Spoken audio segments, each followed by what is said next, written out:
Hi everybody, I'm really excited today. We're able to have a conversation with Olivia Wong, who's with MTR Corporation, but also has kind of a dual role in the community and is on the board of a local NGO, and wanted to kind of speak about like your experience, why you have joined a board of an NGO or been on a board of an NGO for quite some time, and just kind of understand your experience in that regard. Do you mind introducing who you are and why you've chosen to do this? Okay, great.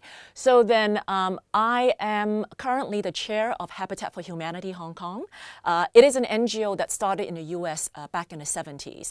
And so the concept of Habitat for Humanity is that everybody deserves a decent place to live. And that's really our vision. I have the privilege of joining Habitat was actually now probably almost 20 years ago. I don't know whether people recall back in 2004, the Indian Ocean tsunami, the Southeast. So then back in those days, I was actually based in Singapore. Singapore was blessed. Basically, the tsunami didn't hit them, but all the countries around that area, Sri Lanka, Thailand, they were all hit. Yeah. And so I was working in Singapore then, and I've always known the organization Habitat for Humanity back in the university days, the work that they do in terms of building affordable homes. So they approached us back in, and then I used to work for an airline, and then so they asked whether we were able to offer them kind of really discounted airfare, so then they can bring volunteers to go and build. And so we then operate 3 flights a week to Sri Lanka. And so we thought, yeah, why not? And we offered them a 50% discount. We said that from that year, the whole year of 2005, as anyone that's actually going with Habitat to Sri Lanka to build, they will only have to pay 50% airfares. And so that was kind of how I started with Habitat, and my first build was in Sri Lanka. So fast moving forward, I've been volunteering with Habitat ever since then, every year. And 9 years ago, I joined their board in Hong Kong. It was such a privilege to be asked. And I think one of the things that they were also looking for is that I was actually one of the few people that they know in Hong Kong that have done so many volunteer work with Habitat outside of Hong Kong. And they thought it would be interesting to have someone of kind of that experience just to share what it is that we do. And so I've been on a board for 9 years, and but during that time, in the last 4.5 years, I've been the chair for the Hong Kong Habitat board. I also happen to sit on their international board as well. And I've been serving on that board for about 4 years. And so we have quarterly meetings, and we also meet, we had to travel around the world basically to go and meet and discuss the work that we need to do in terms of the service that we actually do around the world. Yeah, wonderful. Okay, so for those that don't know, actually, I'm from Atlanta, Georgia. That's actually where Habitat was started. And one of my earliest volunteering experiences was my father and our local church group. We helped build multiple houses. So there was little David Bishop carrying a hammer and whacking these buildings. And so I know the organization. I love the organization. I think that's great. I'm curious. So this is a multinational NGO. Hong Kong doesn't have a lot of multinational NGOs that are headquartered or operate here. In Asia, that would mostly be, say, in like Bangkok, for example, or other locations. So it's a little bit of a unique experience in terms of someone who's on a board here of a multinational, very, very well-known, very well-established NGO. I'm curious if you have any perspective on the difference in being on the board of a multinational NGO versus like a smaller, more regional NGO, and then also in terms of how that changes maybe perspectives on strategy or fundraising. Yep. Obviously, Habitat has such a great name. It's very different than fundraising for maybe a small local NGO that people don't really know. Yep. And I'm just curious, like, how that changes your role in terms of what you do as a board member. Okay, so then 2 things. First is I think the advantage of actually having a kind of very well-known and well-structured international NGO. The good thing is that there's a very strong governance structures and policies that where we can adapt to the local national organizations or local branch. And that's always useful because that generally, you need to, for any NGO, that's where you really spend a lot of time to make sure you get your governance right. And so then that's always very helpful. So all things like safeguarding policies, that's also very helpful. And then by having an international NGO, in terms of like Habitat, where there is a very strong fundraising pipeline, that's also very helpful. So that's a positive side. Now, I think on the other more challenging side is that, well, that's exactly the flip side as well, is that because Habitat is well known internationally, people often are kind of thinking, well, but I didn't know you have one in Hong Kong. And what do you do? Because you can't build. Can't build. Because that's what Habitat's supposed to do. You just build. Yep. And so then we actually have to spend a lot of time explaining the work that we actually do in Hong Kong. So while we are not able to build in Hong Kong, however, we do serve in terms of in public housings and subdivided units. These are two of the biggest challenge in terms of affordable home or housing challenges in Hong Kong. So in terms of the public housing, often what we do is that we work with the social workers and identify families, often are the elderlies, either the elderly couples or those that are the widow or widower. And then we actually help them to decluster, to repaint their homes.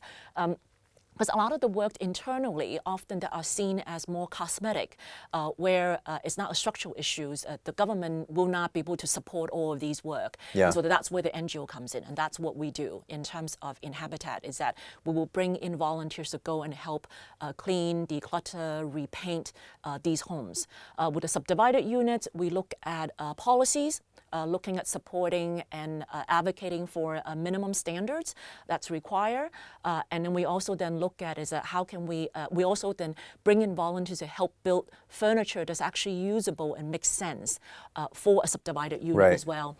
And then also to help them to keep the place clean and also keep rodents actually out of the subdivided units. So these are some of the work. But then these are the things that where we also have to work pretty hard at, is because we have to explain to people that, we actually do work locally to support the local Hong Kong community. So it's not just in terms of raising funds and sending them overseas. We raise funds to work locally while we also support and in terms of a lot of the natural disasters that often happen, especially within the Asia region, where we send the money out to there as well. So we do have a dual roles when we are in Hong Kong. Yeah, so again, that was my first experience, because when I heard there was Habitat here, I was like, wait, what? Like, what do you do? And I remember, just to kind of clarify for those that are not as familiar with the Hong Kong environment, almost all the buildings are constructed using, cement and rebar, basically. And what that means in a tropical environment is that there tends to be mold, there tends to be leakage in terms of like water seeping through the concrete and whatnot. And as a result of that, there tends to be paint damage and stuff. So nothing that's like critical, but certainly with mold and stuff, there can be allergies and other issues. And from a government perspective, it can often be very difficult to go in and renovate a lot of the elderly facilities, for example. And Olivia mentioned subdivided housing. What that includes is in Hong Kong, again, very, very expensive. Even if you haven't lived in Hong Kong, I think everyone knows Hong Kong is very expensive. And so, unfortunately, a lot of the families here live in flats that were already very, very small, but then they would actually cut them in half or sometimes smaller than half. And they live, sometimes a family of multiple people, in what is effectively one very small room. And so that means, as you were saying, you have to rethink the idea of furniture, of appliances, and what can actually be fit in these areas, and then making them habitable. So I think that's a very interesting perspective on pivoting within an organization globally, like making it culturally and socially applicable, but then also in terms of like rethinking those aspects. I want to ask you really quickly around, because of the nature of the work that you do here, that means that you're often working with the government, maybe even bidding on government projects against like other kind of private sector actors or whatever. And that inherently brings in some various governance related questions. And so I'm just curious, again, you have this kind of external standards in terms of governance. As a board member, are there certain things that you do to kind of think through governance, especially when working with the government? And how is that different versus working with other stakeholders that you might have? So then within Habitat, so then we are a Section 88. So then under that, so just to clarify, so Section 88 means they're tax-exempt charity here in Hong Kong? Yep. So then as a recognized charities, so there will be certain standards. So we set our article of associations and making sure that we are governing our board in a way that follows the government regulations. So that's kind of the bare minimum, right? And so then I think a lot of work that we try to do then as an organization is that we recognize that in order for someone like Habitat to be sustainable, we need to basically have a strong board governance where we will have proper succession planning. like a for-profit board, right? So then a board member would not be sitting there forever. So then we do have a rotational system where in Hong Kong we serve 3 terms of 3 years. International board is 4 terms of 2 years. So then in the process we also do have different committees where we are then able to make sure that committees functions in a way that will support the management team. I think often with NGOs is that the management team are very thin on the ground. They should, and obviously they should spend majority of the time working on the programs that's supporting the local community, but also helping to fundraise to make sure that then financially we can support those, support the community or the beneficiary that we serve. So then what the board members then we need to have is to make sure that there is a proper skill set that's required. So some skills are necessary to run the organizations from a management perspective, and some skills that where if our board members actually are able to provide those kind of skills, we actually don't need to have, or is not as critical to hire for that. And also because as an NGO, it's in terms of the salary level is different from a for-profit as well. So the people that actually are working in an NGO are extremely passionate, and so money is not often their priority. So hence, that's why they're in an NGO. So then that's where the board member will also come in. So I think that in terms of the questions around the governance is that so then we actually kind of make sure that we have we're able to identify the skill set that's required to make sure that the organization is sustainable. And then the diversity of the skills is important as well. So then we're able to bring in people of different backgrounds because also to offer a different point of view.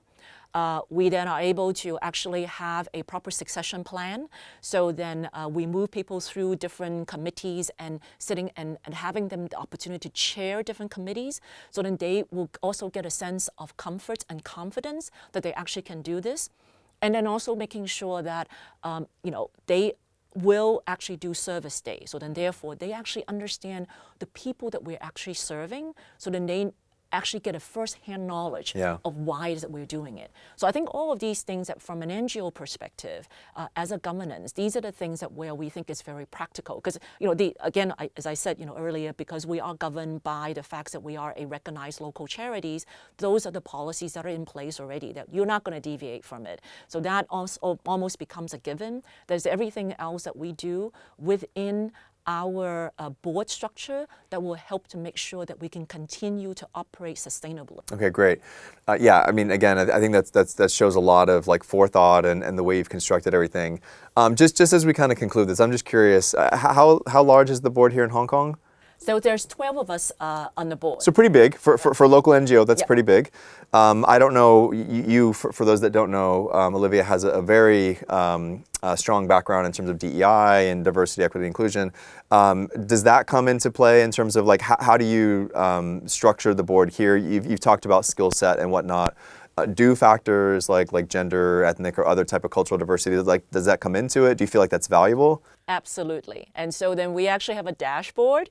So then, and in some way that's, again, as I said, is helpful where when we have we are part of an international NGO is that, so there is a dashboard that our international board uses as well, where we look at the different gender. We will look at different ethnicities, and then we'll look at different age group, because we also agree that I think that, in terms of different generation can offer a different perspective on the board as well. And then we will look at the skill sets. And so then these are a normal dashboard that we will have, and we report on them on an annual basis, just so that we make sure that we actually have that cover. 9 years ago when I joined the board, there were 6 people on the board and I was the only woman. And by today, we have 12 people on the board and we have 5 women. Okay. And so then I think that was something that is intentional, but we also recognize that that's something that's necessary. Because again, that is where the diversity of thought that comes in, that we're able to bring a different perspective and we're able to ask different questions. And so we also, and I think the advantage is that everybody that sits on a board are because they are passionate about the purpose of why that we're doing it. So it becomes a safe space where everyone feels that they actually can have a dissenting voice. They can go and say things that, wait, I don't think this is actually making any sense. And I think by having that sort of diversity and that that sense of that we have a common purpose. That's why, that's how I see that when I joined, I brought in the sort of the DEI lens on, and I think that's helpful. And we will continue with that because we know this is important. And you, correct me if I'm wrong, have a chair role, is that yes, right? I currently am a chair. If you don't mind very briefly, this is kind of a unique perspective because again, you're not just a member of a board of an international organization, but you chair the board. How is that different from your experience of just being a board member? Okay, so as a board member, so on the international board, I'm a board member. And then I chair one of the governance committee. So where that is where, as a board member, roles that you need to contribute, when you're sitting on different committees, you contribute to that particular committees and, you're able to share your knowledge and all of that. Now, the chair role, as I do that in Hong Kong, is that, and then I see that our international chair as well, is more of making sure that we are guiding the conversations in the right way. Again, we go back to, is it because everybody that sits on an NGO board especially is because they're super passionate about what is actually happening with the board, what are the things that we actually need to do, and we all have opinions of how we can do this well. And so I think at the end of the day, what I see the difference of a board chair compared to the board member is to be able to then make sure that we're always guiding the conversation back to the purpose and the objective of what we're trying to do. Because if we don't actually do that, a board meeting can carry on for a day because we're so passionate and there are so many things that we need to do. And then so I think a board chair, and I guess in a way is similar to as any organizations, with the CEO or whatever, is that you're going to be able to guide that conversation and make sure that remember what it is that we're trying to achieve today in this particular meeting and make sure that we're able to prioritize and do that. And I think that's one of the things. And then the second things I think a board chair would do that's slightly different from a board member is the constant conversation with the CEO. And I think that building that trusting relationship is really important because the chair becomes, of course, all the other board members will also be a sounding board, but the chair also becomes a key ally to the CEO to basically support, in our case, her. I support my CEO in Habitat to make sure that she's able to deliver on her commitment and in terms of making sure that we can continue the work that we said that we're going to do in Hong Kong. And so the chair becomes a really important ally, but often also sometimes kind of like the offering constructive feedback as well. And then I think that's important. And so I think that's where a difference between chairing a board and being a board member. Yeah. And I know your local CEO, she's great. Okay, so as a kind of concluding thought, I'm just curious if you have any advice for someone who's on a board or they're thinking about joining a board. What would you kind of like advise them, either in terms of their own perspective or how to create a good board, anything that you would advise? Okay, so then for those that are already on a board, I would say that great, continue because clearly you're passionate about what it is that you're trying to achieve. Offer your voice. Make sure that you are able, if you see something that's not making sense or you believe that you have an idea, say it. It's okay. I mean, it's because that's important. That's a purpose as a board member is the ability to offer these kind of different points of views to help the organizations. So I think that's really key. For those that are thinking about joining a board, please do, but do, especially if you're looking for an NGO board, start with passion. Start with really understanding what drives you. Why is that you want to join a particular board? Why is that particular NGO so important to you? What is that passion that you have? And then you find the organizations that's going to kind of resonate with what it is that you want to achieve. And then you go and you offer yourself. I think often the NGO boards the NGOs are the one that really are looking for people that are willing to join the board. They often are not able to find them because it is because you don't get paid. So then what you are being paid is that, in some ways is that because it fulfills a passion, fulfills some kind of, maybe the desire that you have in your heart. And so then, So then do go out and look for them. There are many NGOs out there that are really looking for passionate board member that's going to help them, so then they can sustain, so then they can move forward, so that they can really serve the beneficiaries that they vow to serve in the community. So that's what I think that they need to do, is to be proactive. Yeah, great advice. This is something that we talk about a lot, and I think I just want to reiterate what you're saying, because there are about 10,000 registered charities in Hong Kong. There are 15,000 if you include the subsidiaries, and all of the active ones are probably currently looking for board members. I don't know any organizations that really aren't on an ongoing basis. So I love the idea of encouraging people to be proactive, reach out to these organizations, volunteer with them, be an advisor for them, and then eventually, if it fits, then consider taking a more long-term role. So thank you so much for your perspective and for the work that you do. Thank you.